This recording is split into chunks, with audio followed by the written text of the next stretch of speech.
अब आप देख लीजिए कि अब एक बिहार में चुनाव होना है और बिहार में जो है ये जो महीना है अब मतलब एक दो माह के बाद एक माह के अंदर मतलब ऐसा है कि यहाँ बरसात आएगी, बाढ़ आएगी, यातायात बंद हो जाएंगे, फिर जो है चुनाव आयोग भी नहीं जा पाएगा, जिनको अपना डॉक्यूमेंट पेश करना है या सुधार करना है वो भी नहीं कर पाएंगे। दूसरी बात जो है बिहार के जो है करीब 4 करोड़ से ज़्यादा लोग जो है जो गरीब लोग हैं मजदूरी करते हैं वो या तो बॉम्बे में है, चेन्नई में है, हैदराबाद में है, दिल्ली में है, वो गए हुए हैं वहाँ। तो अब आप बताइए कि वो अभी जो है वो अनपढ़ है। एक इधर आ जी जी वो नहीं नहीं आप बोलिए। नहीं वो अनपढ़ हैं और समझिए अपनी पेट के लिए मजदूरी के लिए वो गए हैं वहाँ। तो उनको जब तक आप अवगत नहीं कराइएगा, उनको लाने की व्यवस्था नहीं कीजिएगा, उनको भेजने की व्यवस्था नहीं कीजिएगा, तब तक वो आकर कैसे अपनी बातों को रखेगा।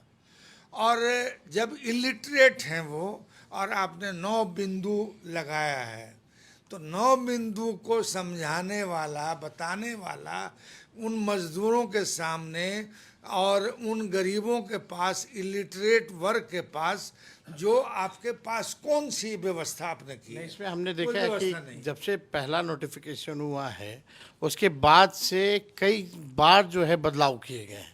यानी इलेक्शन कमीशन खुद ही कंफ्यूज्ड है कि वो कर क्या रहा है। देखिए बार बार चाहे डॉक्यूमेंट्स की चीज़ें हों, टाइमिंग की बात हो, हर बार जो है अपनी ही बात को अलग आदेश दे करके बार बार बदलाव किया जा रहा है। असल मैंने पहले ही कहा कि चुनाव आयोग एक संवैधानिक संस्था है, उसका दायित्व है कि साहब इम्पार्शियलिटी जनता के बीच जो है उस संस्था का जाए और कभी यह संदेश नहीं जाए कि यह भेदभाव करता है।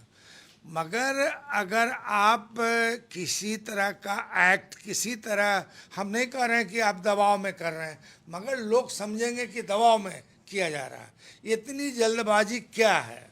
और अगर यही करना था तो चुनाव आयोग में जो इतने कमिश्नर्स हैं तो 2 महीना, 4 महीना, 5 महीना लोकसभा चुनाव के बाद ही शुरू कर देते हैं। शुरू कर देना चाहिए था। और उनको यह भी पता था कि बिहार में चुनाव होना है और बिहार में जब चुनाव होना है उसका भी तिथि का निर्धारण उन्हीं को करना है। और अभी फरवरी में नया लिस्ट भी आया था। अब फरवरी में लिस्ट भी आया था तो मैं बहुत विनम्रता से, अभी तो मैं सीधा आरोप नहीं लगा रहा हूँ चुनाव आयोग पर, मगर चुनाव आयोग को अपनी जो आइडेंटिटी है इम्पार्शियलिटी का, और गरीब का वोट कैसे गिर जाए, मजदूर का वोट कैसे गिर जाए, ये चुनाव आयोग का दायित्व है उसको करना। और अगर ये वो नहीं कर रहे हैं और मौका नहीं दे रहे हैं और जो एक्ट जिस तरह से हो रहा है तो ये भ्रम पैदा हो रहा है बिहार के लोगों में, गरीब में, मजदूर में, कि साहब चुनाव आयोग हम लोगों को वोट से महरूम करने जा रहा है। तो अगर चुनाव आयोग वोट से महरूम नहीं करेगा तो उसके लिए आपके पास क्या क्या उपाय है, या आप सार्वजनिक कीजिए, विज्ञापन निकालिए, आप जो है मीटिंग कराइए। तो समय एकदम नहीं है, समय है नहीं, बाहर 1-1-2 महीना तो लोग बाहर में, समय है नहीं तो कहेगा नहीं कि भाई, कि जब चुनाव आयोग एक संस्था है संवैधानिक तो इतनी दिन से क्या तैयारी कर रही थी। तो अगर नहीं, आपने तैयारी नहीं किया और अगर आप अब कर रहे हैं और फिर समस्या का समाधान आप निकालने की कोशिश नहीं कर रहे हैं तो ये तो संदेश जाएगा आवाम में कि साहब हमारा हमको वोट से महरूम करने की कोशिश की जा रही है। और अगर यह संदेश चला गया तो आप पर यकीन कैसे बनेगा लोगों को? तो आप अपनी आइडेंटिटी और आपकी जो स्वायत्ता है उसको बरकरार रखने के लिए आप क्या एक्ट कीजिएगा, ये बिहार की जनता को अभी से समझाने का काम कीजिए। कई दिन हो गए हैं और उदय नारायण चौधरी जी भी, हम चाहेंगे वो भी बोले, कई दिन हो गए हम लोग समय मांग रहे, समय नहीं मिला। समय चुनाव आयोग क्यों नहीं दे रहा? देखिए, अब चुनाव आयोग की निष्पक्षता समाप्त हो चुकी है और चुनाव आयोग, इसलिए हम लोग कहा करते हैं कि चुनाव आयोग ने ये मोदी आयोग हो गया है और अघोषित इमरजेंसी का ये लक्षण सब चल रहा है। अघोषित इमरजेंसी का ये लक्षण है। ये निष्पक्षता नाम की कोई, जब देश के जाने माने और महागठबंधन के सभी बड़े नेताओं को जब ये नहीं दे सकते हैं मिलने का समय, तो आम जनता को कहाँ से निष्पक्षता उसके साथ होगी। अब ये जो चुनाव आयोग ने एक उसमें रखा है कि सभी जो मतदाता हैं 18 साल के बाद 35 साल तक के लिए, उन सबको अपना तो आइडेंटिटी देना ही होगा। इसके साथ साथ आइडेंटिटी का मतलब है जन्म प्रमाण पत्र, और जो 35 साल तक के जो बच्चे हैं उनको अपने माता पिता के भी जन्म स्थान के बारे में लिखना होगा। तो अपना तो है ये नहीं होगा, तो माता पिता का जन्म स्थान कहाँ से लिख पाएगा जो पैदा लिया 50 साल पहले? ये दे ही नहीं सकते। ये मूलतः जो एनआरसी जैसे लागू किया गया, बनाया गया कानून, अकलियतों के मतदान को समाप्त करने के लिए, मतदाता सिस्टम को, उसी तरह से दलितों का अब जो है, अब बताइए, जो दलित पलायन कर गया, दलित तो घर में नहीं, डेली काम पर मजदूरी करने वाला है, कहां से लाएगा मुसहर डोम? इसमें तो सब लोगों को कलर फोटो रखना, व्हाइट बैकग्राउंड में पासपोर्ट, ठीक आपने कहा। और अगर जिसके पास डॉक्यूमेंट भी होगा वो क्या हार्ड कॉपी रखता होगा गांव में, फोटो कॉपी रखेगा? रहेगा तो ना, तो आप समझिए कि एक वोटर पे 100 रुपया खर्च है। अगर जो गरीब को, अगर घर में 5 आदमी हैं वोटर, तो कम से कम उसको 500 रुपया खर्च करना पड़ेगा। तो ये गरीब कहाँ से लाएगा 500 रुपया वोटर बनाने के लिए? ये तो चुनाव आयोग को देखना चाहिए था। मजदूर लोग, दलित लोग, यानी साफ स्पष्ट है कि दलित समाज के लोग सबसे गरीब हैं, आदिवासी समाज के लोग गरीब हैं, अति पिछड़ा हो, अल्पसंख्यक लोग हों, पिछड़े हों, इनके वोट को काटो, इनके वोट को समाप्त करो।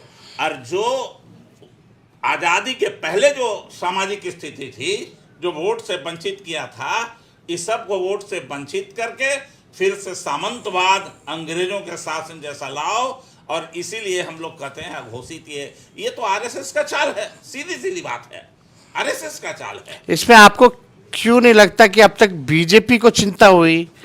जेडीयू नीतीश जी को तो अचेत अवस्था में है, अब तो जदयू तो लगभग जो है बीजेपी का प्रकोष्ठी बन गया है, जदयू दफ्तर में मोदी जी की तस्वीर आ गई है। तो आपको क्यों नहीं लगता ये जो सत्ता में जो लोग बैठे हैं इस पे चुप्पी क्यों साधे हुए हैं? इसलिए कि उनके मन की बात हो रही है, वही तो कर चुनाव, यानी मतलब साजिश उन्हीं की है, तो अपनी साजिश के खिलाफ वो क्या बोलेंगे? क्या बोलेंगे? और वही लोग तो करवा रहे हैं। अभी चुनाव आयोग का जो फैसला हो रहा है, जो निर्णय, जो क्वेश्चन बन रहा है, ये तो बना रहा है बीजेपी के दफ्तर में बन रही है, ये थोड़े। और इसीलिए अब इसको कहते हैं हम लोग कि मोदी आयोग ये हो गया है, जो गरीब वंचित लोगों को, जो कमजोर वर्ग के, दलित, आदिवासी, अल्पसंख्यक, सबका वोट को छीनने वाला है। अब ये समाप्त करना चाहता है लोकतंत्र, जिसके बारे में आपने पहले कहा, वोट का राज, छोट का राज। अब ये वोट का राज नहीं छोड़।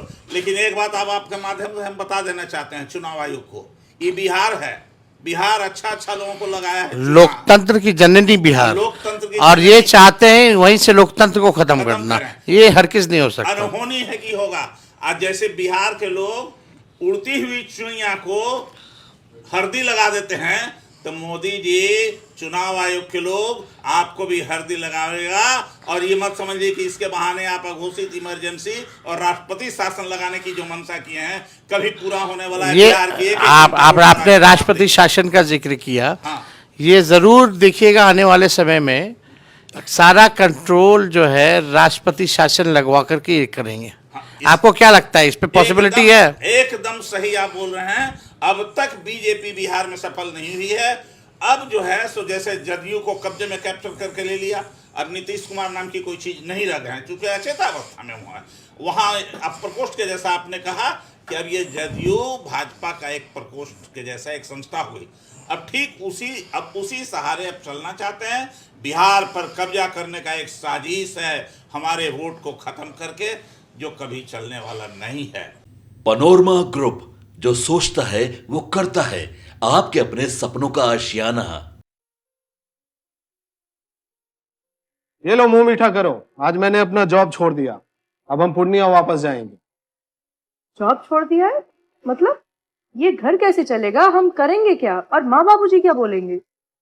इसलिए मैं एक और मिठाई का डब्बा लाया। अपने बिजनेस के लिए लोन अप्रूव हो गया। अरे लोन अप्रूव हो गया वो तो ठीक है, लेकिन पूर्णिया में हम रहेंगे कहाँ? अपना घर भी तो नहीं है वहाँ। इसलिए तो एक और मिठाई का डब्बा अलग से लाया हूँ। हमने पूर्णिया में घर ले लिया है, पूर्णिया के ई होम्स पैनोरमा में। पूर्णिया में पैनोरमा ग्रुप लेकर आए हैं ई होम्स पैनोरमा।